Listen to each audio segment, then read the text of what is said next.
Okay, in this section, numerical integration, I'm going to go over two techniques that you can use to evaluate definite integrals. But I'm not going to spend a lot of time on the theory. I'm just going to kind of tell you where it comes from. The first rule is called the trapezoidal rule. You can pause the video and read this stuff if you want. But let's say you wanted to find the area under a function. So the shaded orange area is what we're talking about here. And this area right here, we learned before when we developed the definite integral, we learned that we could use rectangles, and if we got enough rectangles we would actually get a decent approximation. But it actually takes quite a few rectangles to get a good approximation by using rectangles. So what you might want to do, notice here I'm using a trapezoid. So this blue shape here is actually a trapezoid.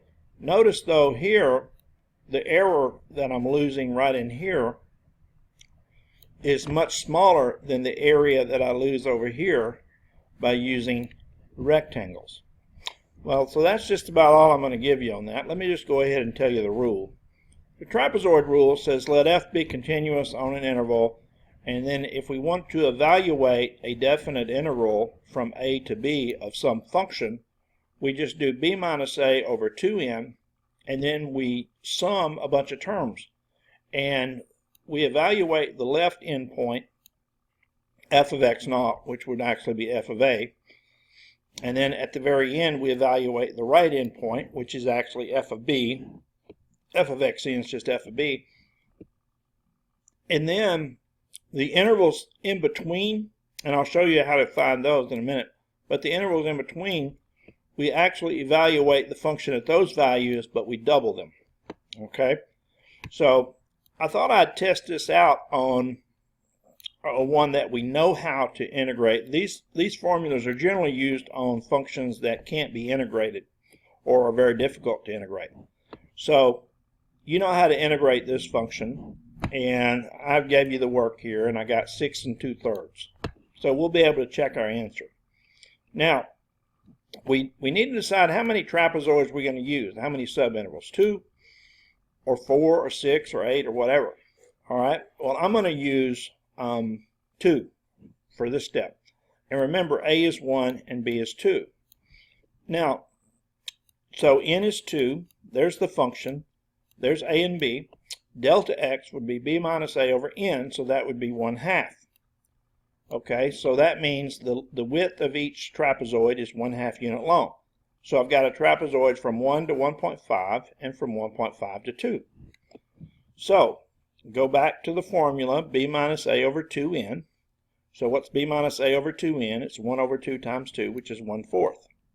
And now let's figure out what's the functional values of x naught, x1, and x2, which is, xn. So that would be f of 1, f of 1.5, and f of 2. So those values are 8, 6.75, and 5. So now, when I go into the formula to evaluate this definite integral, I have the 1/4 b minus a over 2n, and I do f of x naught, which is actually 8, plus 2 times f of x1, which is 2 times 6.75, plus f of x2, which is 5. And then you add those together, divide by 4, and you get 6.625. Okay, not too shabby since our answer is actually about 6 2/3. Now, if we do it with n equal 4, it just basically adds some more computations. If we use n equal 4, then b minus a over n now would be 1/4. So since I'm going from 1 to 2, I'd have a trapezoid from 1 to 1.25, then another one from 1.25 to 1.5, another one 1.5 to 1.75, and another one 1.75 to 2. And then the formula, b minus a over 2n would be 1/8, and then I calculate the function at each of these values. So f of 1 equals 8, f of 1.5 equals this number. I just got my calculator and figured it out. What's f of 1.5? 9 minus 1.25 squared. Okay. What's f of 1.5? 9 minus 1.5 squared, and so forth. So that's all you're doing there. So f of 1.75, I got that value. F of 2, I got 5. and then I go to the formula. 1/8 is the b minus a over 2n. Then you have f of x naught, and then you have plus 2 times f of x1 plus 2 times f of x2 plus 2 times f of x3, and then just f of x4 at the end. Now notice that's 1/8 of 53.25, which is actually even better than before, 6.656. Now remember, the actual estimation was 6.67. Now, of course, this method is actually defined for functions that are difficult or impossible to integrate. So let's do one that we can't check. How about this integral? Okay, so the function is square root of 1 plus x squared, and I'm going to use n equal 4. Okay, now since this goes from 1 to 2, and b minus a over n would be 1 over 4, so I know the intervals are going to go from 1 to 1.25, 1.25 to 1.5, 1.5 to 1.75, 1.75 to 2. So that's really similar to what I did before, but we do have a different function this time.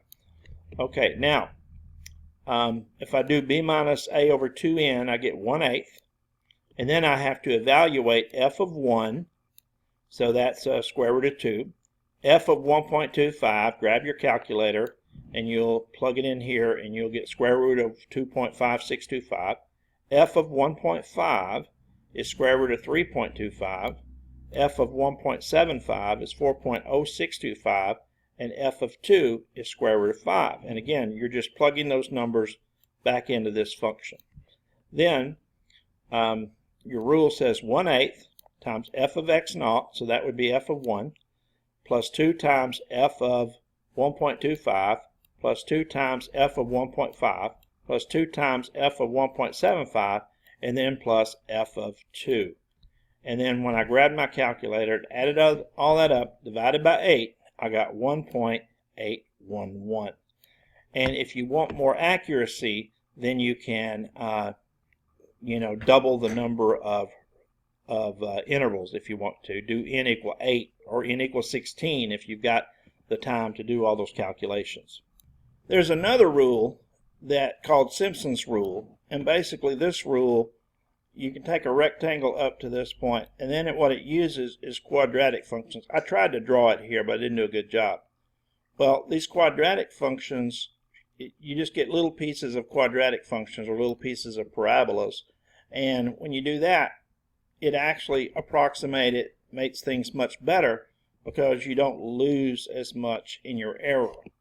Okay, and now here's the way Simpson's rule works, and I'm not going to cover the development of it, but Simpson's rule says if you want to integrate from a to b f of x dx, it's going to be b minus a over 3n, and by the way, n has to be an even integer, so it can't be an odd number.